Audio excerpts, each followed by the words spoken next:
৪৭,০০০ টাকার একটা ফোনের সাথে যদি ১৫,০০০ একটা এয়ার ফ্রায়ার পাওয়া যায়, তাহলে এই ফোনের দাম হয়ে যায় ৩২,০০০ টাকা। ২০২৬ সালে অফিসিয়াল ফোন কিনতে গেলে আমাদের কয়েকটা বিষয় খেয়াল রাখা উচিত। এর মধ্যে ১ম বিষয় হচ্ছে ড্রপ রেজিস্ট্যান্স এবং ওয়াটার রেজিস্ট্যান্স। এটা অনেকেই আমরা ওভার রেটেড মনে করি, তবে বর্তমান সময়ে কিন্তু সব ব্র্যান্ডের ফোনেই আমরা ভালো ড্রপ এবং ওয়াটার রেজিস্ট্যান্স পেয়ে যাই। এর পাশাপাশি ওই ফোনটির ডিজাইন, ডিসপ্লে, ক্যামেরা এবং ব্যাটারি পারফরম্যান্সের দিকে যেমন আমাদের নজর রাখা উচিত, তেমনি এই ফোনের আফটার সেল সার্ভিস বা ওয়ারেন্টি নিয়েও আমাদের খেয়াল রাখা উচিত। কারণ ফোন যদি কেনার পরে কোনো সমস্যা হয়, সেটা যাতে খুব ইজিলি রিপেয়ারেবল হয় এবং সেটা যাতে অবশ্যই কস্ট ফ্রিতে হয়। বর্তমান সময়ে আরেকটা বিষয় আপনাদের খেয়াল রাখা উচিত, সেটা হচ্ছে প্রি অর্ডার গিফট। এখন কিন্তু অনেক ফোনই লঞ্চ হওয়ার আগে প্রি অর্ডার গিফট দিয়ে থাকে তাদের কনজিউমারদেরকে। ঠিক যেমন আমাদের হাতে থাকা এই Honor X9D ফোনটা যদি আপনি এই মাসের ৫ তারিখ থেকে ১১ তারিখের মধ্যে প্রি অর্ডার করেন, তাহলে এই ফোনটার সাথে আপনি একটা ১৫,০০০ টাকা সমমূল্যের Honor-এর এয়ার ফ্রায়ার পেয়ে যাবেন, যা সত্যি ইনসেন একটা ডিল মনে হয়েছে আমার কাছে। ৪৬,৯৯৯ টাকায় আমাদের দেশের বাজারে Honor এই ফোনটি রিলিজ করছে। এখন দেখার বিষয় যে এই দামে এই ফোনটা আল্টিমেটলি আপনাদেরকে সাজেস্ট করা যায় কিনা। প্রথমত এই ফোনটার ডিজাইন আমার কাছে বেশ ভালো লেগেছে। ফোনের ব্যাক সাইডে লেদারের একটা ফিনিশিং দেওয়া হয়েছে। সাইড ফ্রেমটা প্লাস্টিকের হলেও দেখতে কিছুটা স্টেইনলেস স্টিল ফ্রেমের মতো একটা রিফ্লেকটিভ ভাইব দিচ্ছে আমাদেরকে। ব্যাক সাইডের ক্যামেরার ডিজাইনটা রাউন্ড, যার চারপাশে একটা গোল্ডেন কালারের প্রলেপ দেওয়া আছে, যেটাও দেখতে বেশ ভালোই লাগছে বলা যায়। ফোনটির হ্যান্ড ফিলিং খুবই ভালো ছিল। স্কোয়ারিশ ফ্ল্যাট ডিজাইন, পেছনে লেদার ব্যাক হওয়ার কারণে ফোনটা হাতে বেশ ভালো লাগছিল ধরতে। ফোনটির নিচের দিকে আছে USB-C পোর্ট, তার পাশে আমরা একটি সেকেন্ডারি নয়েজ ক্যান্সেলেশন মাইক্রোফোন দেখছি। এর পাশেই আমরা একটি সিম ট্রে দেখতে পাচ্ছি এবং তার পাশে আমরা একটি স্পিকার গ্রিল দেখতে পাচ্ছি। ফোনটির উপরের দিকে ছোট করে আমরা আরেকটি স্পিকার গ্রিল দেখতে পাচ্ছি এবং তার পাশে একটি সেকেন্ডারি নয়েজ ক্যান্সেলেশন মাইক্রোফোন। ফোনটিতে ডিসপ্লে হিসাবে আছে একটি 6.79 ইঞ্চের ডিসপ্লে। ডিসপ্লেটা বেশ বড়সড়, লার্জ এবং এর ভিউইং অ্যাঙ্গেলও যথেষ্ট দারুণ। এবং এই ডিসপ্লের যে কর্নারগুলো আছে, এই কর্নারগুলো প্রপারলি রাউন্ডেড, যা দেখতে খুবই ভালো লাগছে। এবং ডিসপ্লের উপরে যে ফ্রন্ট ক্যামেরাটি আছে, এই ফ্রন্ট ক্যামেরার সাইজটিও যথেষ্ট ডিসেন্ট মনে হয়েছে আমার কাছে। ডিসপ্লেটি একটি AMOLED display, 1 billion colour supported, refresh rate আছে 120 হার্টজের এবং প্রোটেকশন হিসেবে এখানে আছে অ্যালুমিনো সিলিকেট গ্লাস। এই গ্লাসের ব্যাপারে আমার খুব একটা আইডিয়া নেই, তবে যেহেতু ডিসপ্লের উপরে ব্যবহার করা হয়েছে, এটা কিছুটা প্রোটেক্টিভই হবে বলা যায়। ডিসপ্লেটির রেজলিউশন 1200x2640 পিক্সেলস আর PPI density is close to 427। এই ডিসপ্লেটার ব্যাপারে আমার honest opinion is really good. ডিসপ্লেটা সত্যিই অনেক ভালো, ভিউইং অ্যাঙ্গেল ভালো, টাচ রেসপন্সিভনেস ভালো এবং কন্টেন্ট দেখার সময় এই ডিসপ্লেতে এইচডিআর কন্টেন্ট আমরা বেশ ভালোভাবে উপভোগ করতে পেরেছি। এর পাশাপাশি রেড, গ্রিন সহ অন্যান্য যে ভাইব্রেন্ট কালারগুলো আছে, তাও বেশ প্রপারলি আমরা এই ডিসপ্লেটাতে দেখতে পেরেছি। ওভারঅল ফোনটা ব্যবহার করতে গিয়ে এর ইন্টারফেসও আমরা এই ডিসপ্লেটি থেকে বেশ ভালো কালার জেনারেট করতে দেখেছি। হোম স্ক্রিন থেকে শুরু করে থার্ড পার্টি অ্যাপ্লিকেশনগুলোতে প্রত্যেকটি জায়গাতেই কালারগুলো যথেষ্ট অ্যাকুরেট লেগেছে আমাদের কাছে। এবারে চলুন চিপসেট নিয়ে কথা বলা যাক। এই ফোনটাতে স্ন্যাপড্রাগনের 6 Gen 4 চিপসেট ব্যবহার করা হয়েছে, যেটা একটা 4 ন্যানোমিটার টেকনোলজির chipset. On top of Android 15 এটাতে আছে ম্যাজিক OS 9। আপনারা যারা অনারের অপারেটিং সিস্টেম ব্যবহার করেছেন আগে, তারা জানেন যে অনার OS 9টা কেমন পারফর্ম করে। টু বি অনেস্ট, ওএসটা খুবই ফ্লুয়েন্ট অ্যান্ড খুবই performance oriented, super fast and responsive, super smooth animation আছে এখানে। ইন্টারনাল অ্যাপ্লিকেশনস গুলো খুবই ফাস্ট ওপেন অ্যান্ড ক্লোজ করা যাচ্ছে। কাজেই অপারেটিং সিস্টেম নিয়ে আমার কোনো কমপ্লেন নাই এই ফোনটাতে। এই ফোনটার একটা ভ্যারিয়েন্টই বাজারে পাওয়া যাবে, 12GB এবং 256GB ভ্যারিয়েন্টের। তবে আমার মনে হয় যে কম দামে যদি এটার একটা 8GB 256GB ভ্যারিয়েন্ট থাকতো, সেক্ষেত্রে হয়তো কিছুটা ভালো হতে পারতো অনেক কনজিউমারের জন্য। কারণ কিছু ক্ষেত্রে 2-1000 টাকা বাজেট কম বেশি করা আমাদের জন্য একটু কঠিন হয়ে যায়। এই ফোনের স্পেসিফিকেশনস দেখে অবশ্যই আপনারা বুঝতে পারছেন যে এটা কোনো গেমিং ফোকাসড ফোন না। মিড রেঞ্জ বাজেটে আমরা যারা একটি ভালো ফোন কিনতে চাচ্ছি, ভালো ডিসপ্লে, বিল্ড কোয়ালিটি সহ, মূলত তাদেরকে ফোকাস করে এই ফোনটাকে বাজারে আনা হয়েছে। আর তাদের জন্য এই ফোনটা যথেষ্ট ভালো পারফরমেন্স দিতে পারবে বলে আমার মনে হচ্ছে। ফোনটাতে যে ইন ডিসপ্লে ফিঙ্গারপ্রিন্ট সেন্সরটা আছে, এটাও বেশ ফাস্ট অ্যান্ড রেসপন্সিভ। তবে আমার কাছে মনে হয় যে এই পজিশনিংটা যদি একটু উপরের দিকে হতো, সেক্ষেত্রে আরেকটু ভালো হয়ে যেত। আমার মনে হয় যে অনর এই বিষয়টাকে একটা ফিডব্যাক হিসেবে নিবে এবং ভবিষ্যতে তাদের ফোনগুলোতে তারা ফিঙ্গারপ্রিন্ট সেন্সরটা কিছুটা উপরের দিকে দিবে। পাশাপাশি ফোনটির স্পিকার পারফরমেন্স খুবই ভালো লেগেছে আমার কাছে। এখানে স্টেরিও স্পিকারের সাপোর্ট রয়েছে, দুই সাইডেই দুইটি স্পিকার রয়েছে, তাই যে কোনো সময় কন্টেন্ট দেখতে গিয়ে, গেম খেলতে গিয়ে বেশ ভালো একটি সাউন্ড এক্সপেরিয়েন্স পাওয়া গিয়েছে এই ফোনটা থেকে। Honor X9D অলরেডি ফোনটি এনএফসি সাপোর্টেড, তবে যেটা ভালো লাগেনি সেটা হচ্ছে যে এখানে মাত্র ইউএসবি 2 তে ডেটা ট্রান্সফার করা যাবে। এই বাজেটে আমি ইউএসবি 3 আশা করেছিলাম এই ফোনটা থেকে। এই দিক থেকে হতাশ করলেও একটা জায়গায় এই ফোনটা কাউকেই হতাশ করেনি। সেটা হচ্ছে এই ফোনটার ৮৩০০ মিলি অ্যাম্পিয়ারের silicon carbon battery. I mean seriously এটা অনেক বড় সাইজের একটা ব্যাটারি। মোট কথা একবার ফোন চার্জ দিয়ে আপনি ভুলে যেতে পারবেন যে আপনার চার্জার আপনি কোথায় রেখেছেন। এরপরে ২ দিন পরে আবার খুঁজে বের করে চার্জে দিলেই হবে। আর বক্সে আসা 66 ওয়াটের যে চার্জারটা আছে এটা দিয়ে আমরা ফোনটাকে ১ ঘন্টা ২০ মিনিটের মধ্যেই ফুল চার্জ করতে পেরেছি, which is really a very good thing to have. ফোনটিকে আনবক্স করার সাথে সাথে যে ওএস ভার্সনটা ছিল সেটাতে আমরা দেখেছি যে চার্জ ড্রপ হচ্ছে স্ট্যান্ড বাই মোডে। বাট আমরা যখন লেটেস্ট ভার্সনে আপডেট করেছি এরপরে আর আমরা স্ট্যান্ড বাই মোডে ব্যাটারি ড্রেইন ইস্যুটা দেখিনি। তবে একটা খুবই এক্সাইটিং ব্যাপার ছিল যে এক চার্জ থেকে এই ফোনটা থেকে প্রায় ৬ ঘন্টা ৭ ঘন্টার মতো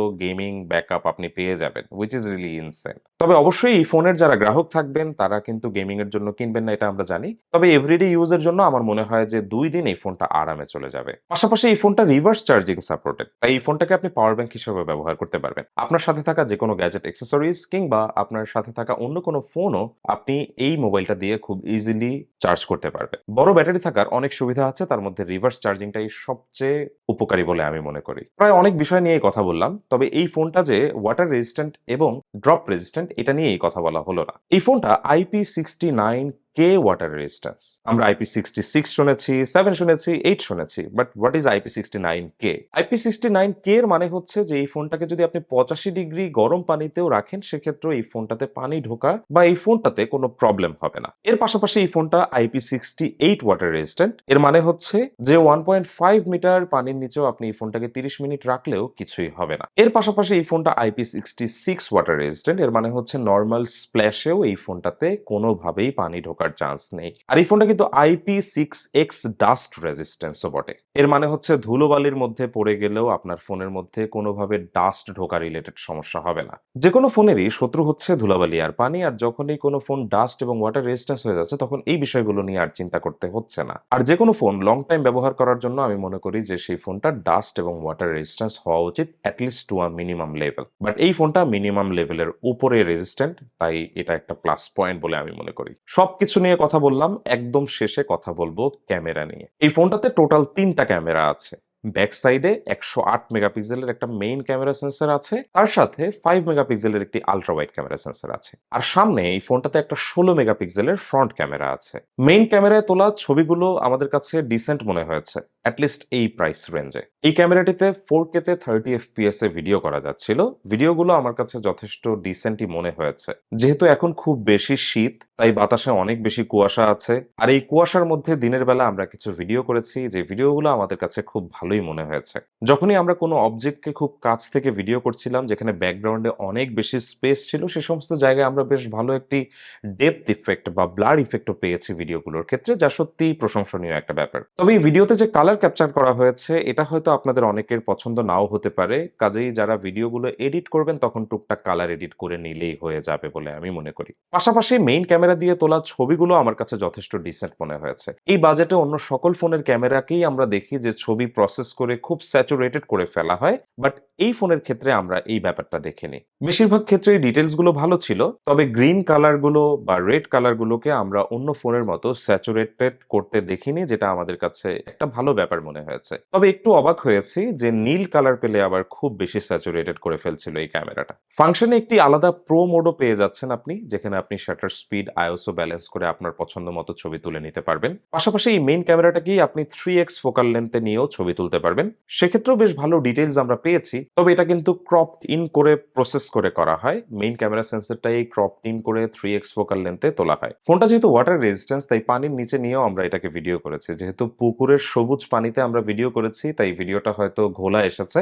তবে আমার মনে হয় যে যখন ক্লিন কোনো সুইমিং পুলের নিচে নিয়ে আমরা ছবি তুলবো তখন হয়তো ভালো পরিষ্কার ছবি আমরা এটা থেকে পেয়ে যাব। এই ফোনটাতে থাকা আলট্রা ওয়াইড ক্যামেরাটা নিয়ে আমার একটু কমপ্লেইন আছে, কারণ 5 মেগাপিক্সেল রেজোলিউশনের হওয়ার কারণে এটা থেকে খুব ভালো ডিটেইলস একদমই পাওয়া যাচ্ছিল না। তবে এখানে একটা আল্ট্রা ওয়াইড ক্যামেরা আছে আর এটা দিয়ে আপনি ভিডিও করতে পারবেন 1080 পিক্সেলে 30 এফপিএস এ। এটাতে যে ফ্রন্ট ক্যামেরাটা আছে, ফ্রন্ট ক্যামেরাটা আমার কাছে ভালোই মনে হয়েছে। আমি ফ্রন্ট ক্যামেরা দিয়ে কয়েকটা ছবি তুলেছি।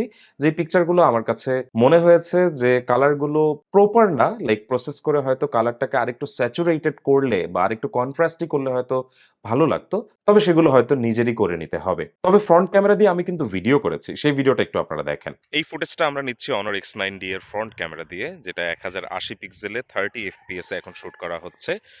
ফেসের দিকে তাকালে আপনারা দেখবেন যে ডিটেইলস ভালোই আছে। তবে আমরা যদি ব্যাকগ্রাউন্ডের ব্যাপারটা দেখি, ব্যাকগ্রাউন্ডে কিন্তু ডিটেইলস অত ভালো নেই এবং ব্যাকগ্রাউন্ডের কালারও বেশ ওয়াশড আউট লাগছে।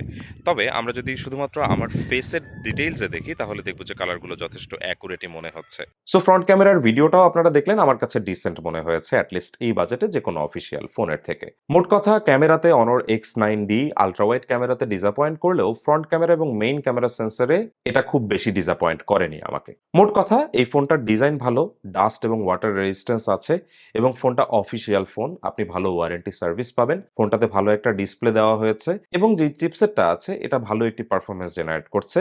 Android 15 এর সাথে Magic OS 9 বেশ ভালোভাবে অপটিমাইজ করা হয়েছে, যে কারণে আমরা পারফরম্যান্সও বেশ ভালো পেয়েছি এবং ফোনটা গরম হওয়া রিলেটেড প্রবলেম আমরা দেখিনি। তাই ওভারঅল আমার কাছে মনে হয় যে অফিসিয়াল মার্কেট থেকে যারা ফোন কিনতে চাচ্ছেন এবং অবশ্যই যারা প্রি অর্ডারে একটি ভালো গিফট পেতে চাচ্ছেন, তারা কিন্তু এখন Honor X9D কিনতে পারেন। কারণ ৪৭,০০০ টাকার একটা ফোনের সাথে যদি ১৫,০০০ এর একটা এয়ার ফ্রায়ার পাওয়া যায় তাহলে এই ফোনের দাম হয়ে যায় ৩২,০০০ টাকা। কাজেই আপনার বাসায় যদি একটা এয়ার ফ্রায়ারের প্রয়োজন হয় সেক্ষেত্রে আপনি অবশ্যই একটা Honor X9D প্রি অর্ডার এখনই করবেন। কেমন লাগলো আপনাদের কাছে এই ভিডিওটি তা অবশ্যই আমাদেরকে কমেন্ট করে জানাবেন এবং এই বাজেটে অফিসিয়াল ফোনের থেকে আপনি আরো কি আশা করেন তাও আমাদেরকে কমেন্ট করে জানাতে পারেন। ইনশাআল্লাহ ভবিষ্যতে আমরা কোম্পানিকে সেই ফিডব্যাক গুলোও দিতে পারবো। সবাই ভালো থাকবেন। দেখা হবে পরবর্তী ভিডিওতে। আল্লাহ হাফেজ।